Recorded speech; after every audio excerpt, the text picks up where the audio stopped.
Bienvenue dans BET Buzz, votre émission People et Lifestyle se met aujourd'hui aux couleurs du 7e art. Et oui, dans un instant, sur notre plateau avec Rafale, on reçoit deux jeunes réalisatrices déjà reconnues à l'étranger et peut-être sur le point de l'être en France grâce à leur nomination au César.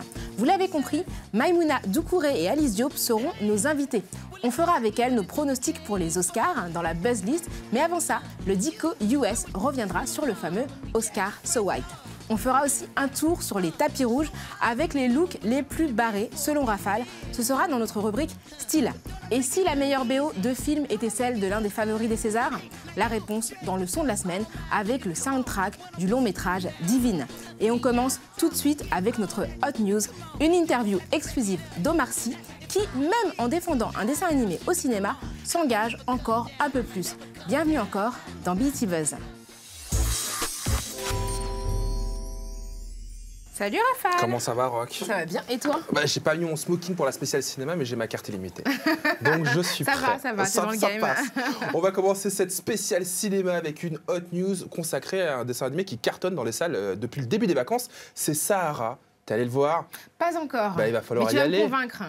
C'est mortel, forcément. Dans le rôle des deux serpents, il y a la chanteuse Louane, et comédienne qu'on adore. Il y a aussi Omar Sy. Et puis dans le rôle du scorpion, il y a notre poteau Franck Gastambide. Oui, il y a aussi Vincent Lacoste, Ramzy, Jean Dujardin, Clovis Cornillac et même Grand Corps Malade qui font tous partie du casting des voix. C'est quand même ouf, hein, c'est incroyable. Il y a Jean Dujardin et Grand Corps Malade.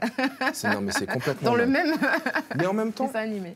On nous a vendu un dessin animé gentil, mais nous, on a le vrai message que délivre ce film. C'est pas juste. Attention. C'est pas juste la story de deux serpents et puis d'un scorpion. Non, c'est vraiment l'histoire, je pense, de deux lascars qui essaient de sortir de leurs conditions de banlieusards et de s'échapper de leur banlieue sèche et aride direction l'oasis luxuriante, en fait, les beaux quartiers. Du coup, on a posé cette question aux premiers intéressés.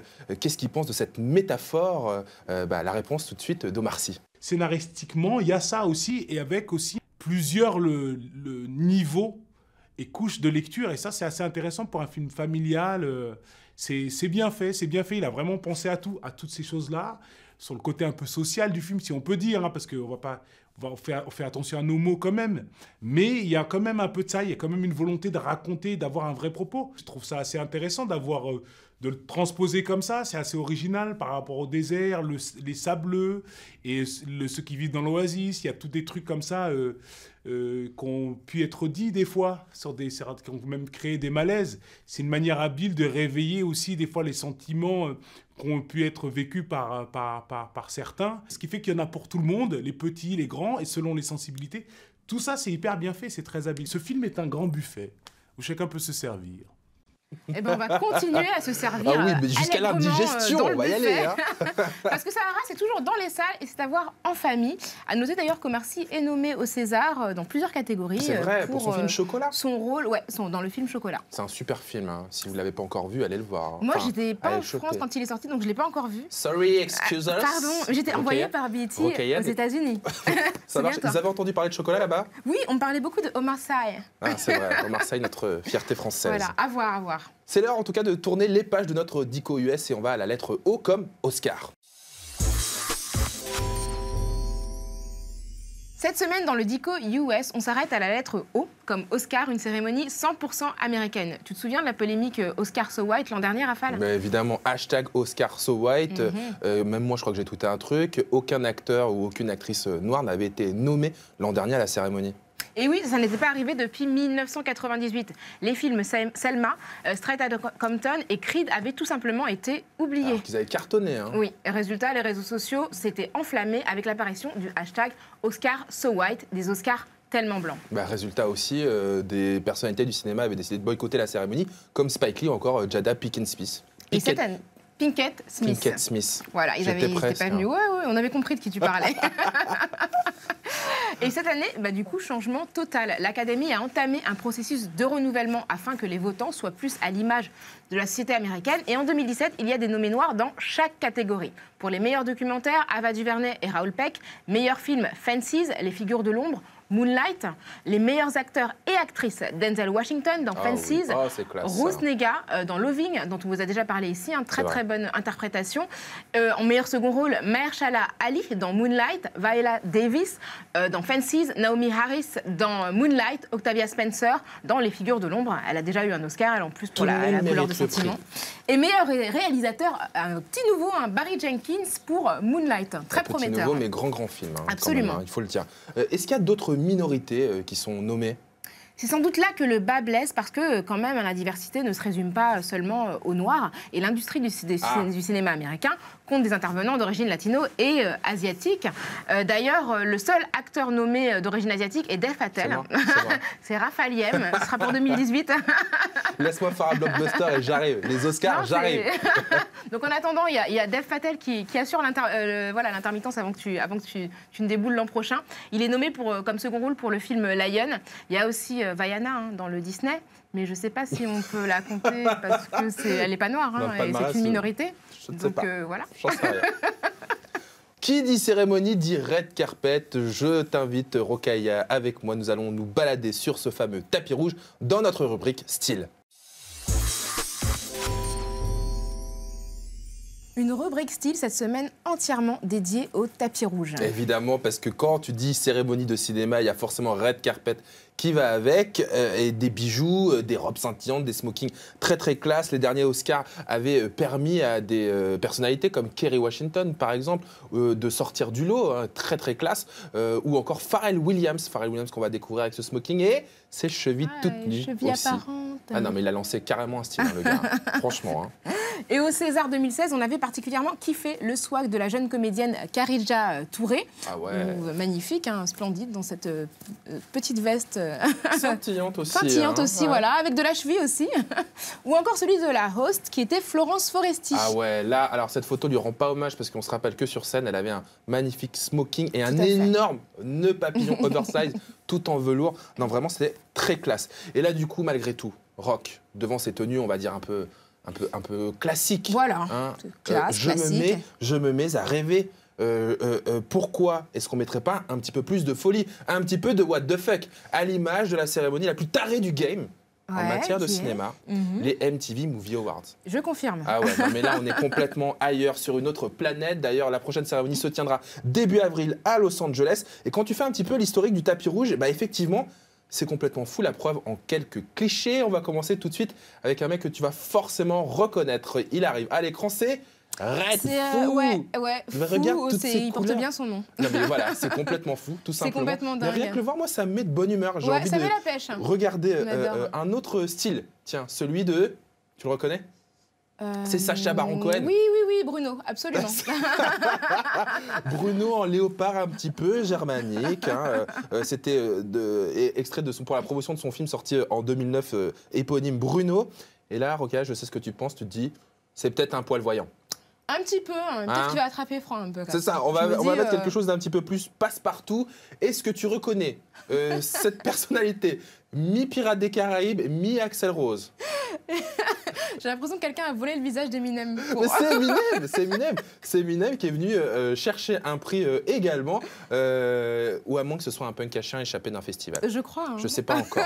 Un autre style, tout de suite, peut-être pas dans la même vibe, mais tu auras peut-être reconnu Lil Kim et Rokhaya et bouche bée. C'est-à-dire que comme le loup de Tex Avery, j'ai vu sa mâchoire se désarticuler. Je dis pourquoi pas. Alors, t'imagines si Aïssa Maïga ou Marion Cotillard allaient chercher un César dans cette tenue? J'ai du mal à imaginer. J'ai du mal. Ça ferait du buzz en tout cas. C'est sûr que là, buzz assuré. Gros bad buzz. Ou en tout cas. Ou alors on termine avec ma préférée. Une humoriste qui s'appelle Rebel Wilson, qui a présenté une des cérémonies MTV Movie Awards avec ce petit survêtement super confortable, très très cool, passe-partout, ou encore avec cette autre tenue que j'adore, c'est ma préférée, en Iron Man. Très pratique pour les red carpet évidemment, mais aussi pour aller chercher ses enfants, pour faire ses courses, pour faire la queue à la sécurité sociale. Ouais, entre deux combats contre les méchants. Voilà, ça c'est très très bien.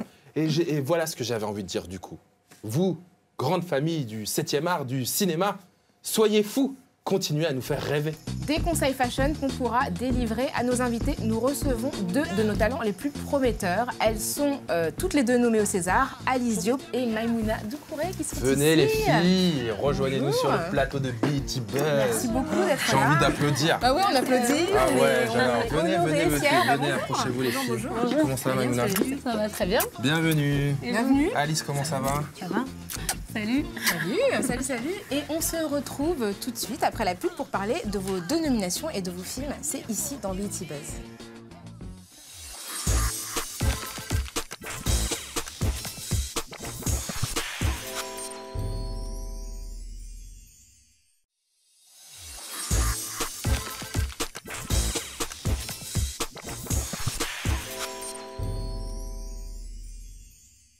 Aujourd'hui, BET Buzz met à l'honneur la jeune garde du cinéma français. Alice Diop, réalisatrice ancrée dans le réel, qui s'est faite remarquer l'an dernier avec La Permanence, primée au Festival du cinéma du réel, et avec Vers la tendresse, dont elle vient nous parler aujourd'hui. Et puis Maïmouna Doucouré, son film Maman fait le tour du monde et son prochain Mignonne fait déjà sensation. Elles sont toutes les deux nommées au César dans la catégorie meilleur court-métrage. Et on est très heureux de mettre la lumière sur ces jeunes talents dans BET Buzz. Comment ça va les filles? Très bien. Bienvenue Alice, Maïmouna. C'est la première télé de Maïmouna. Hein. Waouh, félicitations. Merci de nous dire. faire cet honneur. On est très Merci à contents vous. que tu fasses la première télé. Tout va bien se chez nous. passer, si ce Absolument. n'est qu'on doit vous rappeler quand même, on l'a dit tout à l'heure en introduction, vous êtes nommées toutes les deux dans la même catégorie au César. Vous êtes Absolument. concurrentes. Voilà. Exactement, oui, concurrente, mais enfin non, on n'est pas solidaire. concurrente. Je veux dire. On est content d'être ensemble. Ouais. Ce qu'on disait tout à l'heure, c'est comment on ne pourra pas nous dire qu'on est les noirs de service et l'une et l'autre. en Voilà, fait. vous êtes deux dans la même catégorie. Facile. Il y en a deux. Alors Alice, donc Alice Diop, tu viens de nous parler de Vers la tendresse, qui est justement ton court-métrage qui a été sélectionné et nommé pour les Césars. Est-ce que tu peux nous en dire plus sur ce film? Alors, Vers la tendresse, en fait, c'est un documentaire que j'ai réalisé à partir de conversations que j'ai menées avec 4 jeunes garçons. Tous issus de Seine-Saint-Denis, enfin de cité HLM de Seine-Saint-Denis. Et en fait, c'est un film qui parle des relations amoureuses dans les quartiers, mais vu du point de vue des garçons. Et en fait, j'estimais que cette parole était totalement absente médiatiquement et que, en fait, même la présence de ces garçons dans le cinéma, elle était très souvent stigmatisée, très souvent fantasmée. C'est souvent que des silhouettes comme ça, très lointaines et menaçantes. Et voilà, l'idée d'aller les voir, de converser avec eux, c'était une manière aussi de leur donner un peu de densité et de questionner leur rapport à l'amour. Maïmouna Doucouré, le film s'appelle Maman. De quoi ça parle? Ça parle de ta mère? Alors de mes mamans, parce que comme vous avez pu le voir, c'est Maman avec un S entre parenthèses. Maman, c'est l'histoire d'une petite fille, Aïda, 8 ans, qui voit revenir son père d'un voyage du Sénégal avec une seconde femme et un bébé. Face au désarroi de sa mère, elle décide de tout mettre en œuvre pour se débarrasser de la nouvelle venue. J'ai raconté cette histoire parce que, évidemment, l'histoire se passe en France, parce que j'ai moi-même grandi dans une famille polygame jusqu'à mes 10 ans. Et c'était important pour moi de montrer à quel point ça pouvait être compliqué pour les femmes, mais surtout pour les enfants, à qui on oublie souvent de penser, avec qui on oublie souvent de parler, qu'on oublie parfois de protéger. Donc voilà, c'est pour ça que j'ai raconté cette histoire. Je propose qu'on regarde un extrait. Mais oui, ça donne envie. Maman de Maïmouna Doucouré.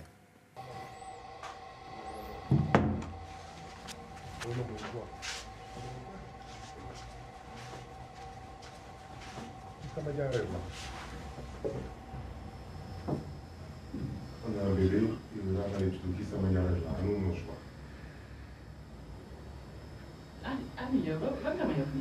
Ouais. Il faut s'y faire. Maria!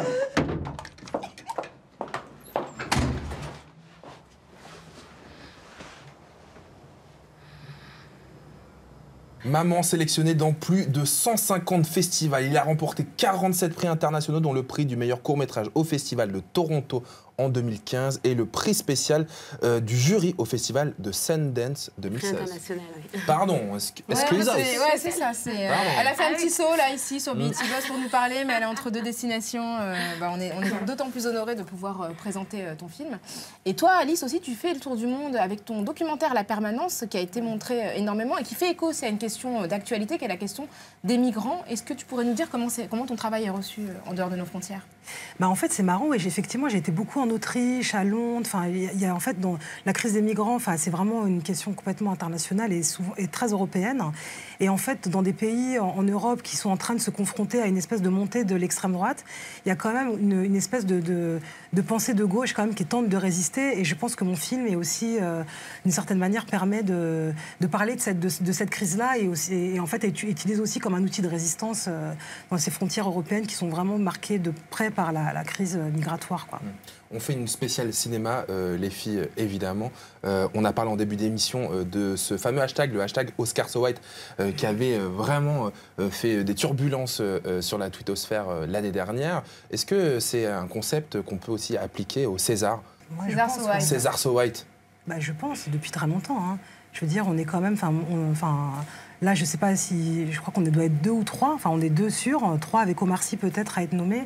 Je trouve que c'est pas beaucoup. Et ça dit que le cinéma français, selon moi, a vachement de mal à se updater, en fait, à se conformer finalement à la modernité du pays dans lequel on vit, quoi. Et je trouve que, voilà, si des polémiques comme celles qui se sont déroulées aux États-Unis pouvaient advenir en France, la France, c'est marrant, ils sont très prompts à les regarder de l'autre côté de l'Atlantique pour aller... pour dénoncer ce qui se passe ailleurs. D'incapacité à penser ses propres contradictions, en fait. Maïmouna? C'est exactement ce que j'allais dire, c'est qu'on est les premiers, en tout cas, à pointer du doigt les autres, au lieu de regarder ce qui se passe ici même. Et c'est vrai qu'il y a un vrai problème d'identification. Moi, je le dis souvent. On me pose la question, on me dit « Mais pourquoi vous vous êtes interdite pendant si longtemps à faire du cinéma ?» Et je me dis que peut-être inconsciemment, je me suis auto-inhibée parce que je n'ai pas vu des gens qui me ressemblaient. Et en tout cas, je n'ai pas l'impression d'avoir dans le cinéma français...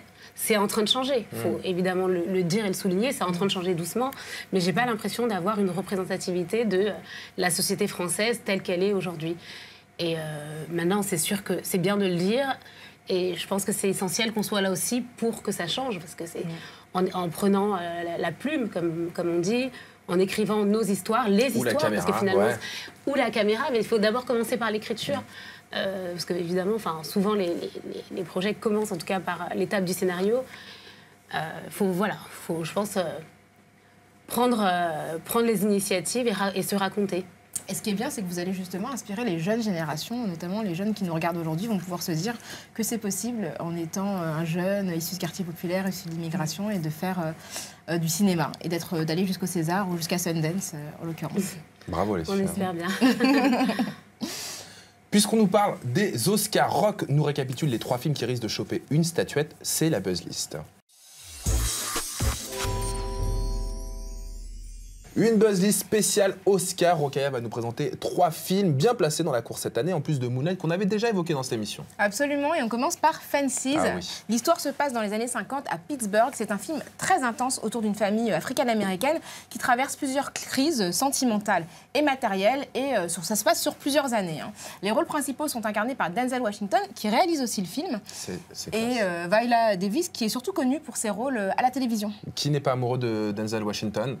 Bon, alors, qui est amoureux de Denzel Washington? Ouais, je préfère lever la main direct. Aujourd'hui, Denzel Washington. Oui, c'est ça, parce que là, il y a la version 2017 et il y a la version des années 90. Il a pris un petit peu. Deuxième film, Les Figures de l'ombre. Donc, c'est Hidden Figures en anglais. Au casting, un casting 3 étoiles avec en rôle principal Taraji P. Henson et à ses côtés Octavia Spencer, oscarisée, et Janelle Monáe. Oui, Janelle. La chanteuse. Elle joue 3 femmes africaines-américaines qui ont œuvré dans l'ombre pour la conquête spatiale. C'est un casting qui vous fait rêver, les filles, hein? Ah oui, là... C'est tiré d'une histoire vraie, c'est vraiment... Surtout l'histoire, oui, j'en ai entendu parler. Une très belle histoire. On parle encore une fois de modèle, c'est ce dont je parlais tout à l'heure. J'avais vu un article dans Le Monde qui, justement, expliquait comment le cinéma a fait élire Obama. C'est encore une fois comment casser tous ces imaginaires un peu trop malheureusement blancs ou white, comme on pourrait dire, en racontant des histoires incarnées, enfin des histoires réelles incarnées par des Noirs ou autres. Parce que moi j'ai des amis asiatiques qui me disent mais Maïmouna, vous dites les Noirs, mais nous c'est encore pire quoi. Mais on a Raphaël qui représente. Oui, c'est vrai, un petit peu de... Et du coup le dernier film. Ça s'appelle I'm Not Your Negro. Voilà, c'est un film Celui-là, pour moi. c'est mon coup de cœur. Vraiment, vraiment, vraiment. C'est le grand réalisateur haïtien Raoul Peck qui a consacré un documentaire à James Baldwin. Donc James Baldwin, c'est cet écrivain, poète et auteur de théâtre afro-américain, très très engagé. Donc ce film, c'est en fait Baldwin lui-même qui le raconte grâce à des archives sonores. Et en fait, ses écrits sont dits par la voix de Samuel Lee Jackson. Donc est-ce que vous avez un pronostic du coup pour les Oscars? Moi, franchement, c'est clairement celui-ci. Moi, je suis totalement fan de Raoul Peck et encore plus fan, je crois, de James Baldwin. Et vraiment, ça donne vraiment envie, quoi. C'est là extraordinaire. Moi, j'ai vu la bande-annonce, en effet. J'ai malheureusement pas encore vu le film, mais c'est vrai que ça donne envie, vraiment. Alors, est-ce que la musique est importante pour vos films? Dans vos films, quand vous y réfléchissez? Comment vous choisissez Comment vous construisez le son? Moi, j'ai travaillé très peu avec la musique, à vrai dire. En fait, ma première expérience, c'était sur Vers la tendresse avec la rappeuse Kazay. Ça a été vraiment extraordinaire parce que pour moi, le son, c'est plus qu'un son qui vient souligner une émotion, c'est vraiment presque une cinquième voix du film. Mais c'est vrai que je trouve que c'est hyper important. Après, si je l'utilisais, ce serait avec parcimonie parce que j'aime pas quand la musique vient stabilo-bosser là où il faut, une espèce de registre émotionnel, quoi. Donc c'est vrai que je trouve que c'est intéressant, mais il faut qu'elle soit vraiment... qu'elle apporte vraiment quelque chose à la narration, à la dramaturgie, sinon j'ai tendance à trouver ça trop. J'adore ce terme, stabilo-bossé. J'adore Alice, je vais te le piquer. Ouais, Mouna, t'es comment, toi? Alors, moi, dans Maman, en fait, il n'y a pas de musique. Je ne sais pas si vous avez remarqué, je n'ai pas utilisé la musique volontairement. La seule musique qui est dans le film, c'est la musique que les personnages écoutent. Et j'avais pas envie de mettre de musique, vraiment. Moi, je m'étais dit, je veux quelque chose... j'ai beaucoup travaillé sur les sons dans ce film. Et je suis d'accord avec ce que dit Alice. Pour moi, la musique, il faut qu'elle soit justifiée. Il faut qu'elle suive, en fait, l'histoire, qu'elle raconte quelque chose en elle-même. Et je voulais pas faire un clip, quoi. Donc après, je sais apprécier des films avec de la musique quand justement ça accompagne l'histoire, ça accompagne les personnages, etc. Mais... Ah, bah là justement, je te propose pour notre son de la semaine une musique, un clip qui a servi à un film qui est lui aussi nommé au César, celui de Divine, celui de Ouda Benyamina, un des sons que je préfère d'ailleurs dans ce film. Il est signé Azealia Banks, une artiste qui est, si vous la connaissez pas, entre MIA et Nicki Minaj et pro-Trump. Voilà. On va dire ça comme ça. Donc, complètement controversé. Le titre, c'est 102. C'est 212. Rien à voir avec 102. Rien du tout. C'est 212, 212. C'est le son que j'ai choisi pour nous quitter. Et bah, on le balance maintenant, histoire de retourner n'importe quelle cérémonie. Hein. Ça, on le retrouve dans Divine. Dans la boîte, quand ils sont dans la boîte. C'est soit dans la boîte, soit quand ils traversent, quand ils sont en voiture. Peut-être. Tu vois. Je me souviens pas. C'est possible. Mais maintenant que tu me dis, je crois que c'est dans la boîte. Quand elle fait du charme. Quand elle arrive avec sa robe, exactement. tout le monde, Bon bref, c'est un film qu'il faut effectivement aller voir. Oui. On lui souhaite bonne chance. On souhaite aussi bonne chance à Omar Sy et bonne chance à vous deux. Et oui, Alice Diop et Maïmouna Dikouré. Dans une semaine. Un peu de stress. Mais nommés toutes les deux dans la même catégorie, meilleur court-métrage. Ce qui est sûr, c'est qu'on aura au moins une gagnante. Voilà. Vous avez déjà gagné pour nous, les filles. Voilà, pour nous, vous êtes les lauréates. Merci d'avoir été avec nous, en tout cas. Merci les filles. BT Buzz, c'est terminé pour aujourd'hui. On se capte, nous, sur les réseaux sociaux maintenant. Et on se retrouve la semaine prochaine à la même heure. Et d'ici là, on vous laisse avec le meilleur de l'entertainment nord-américain sur BET. Salut!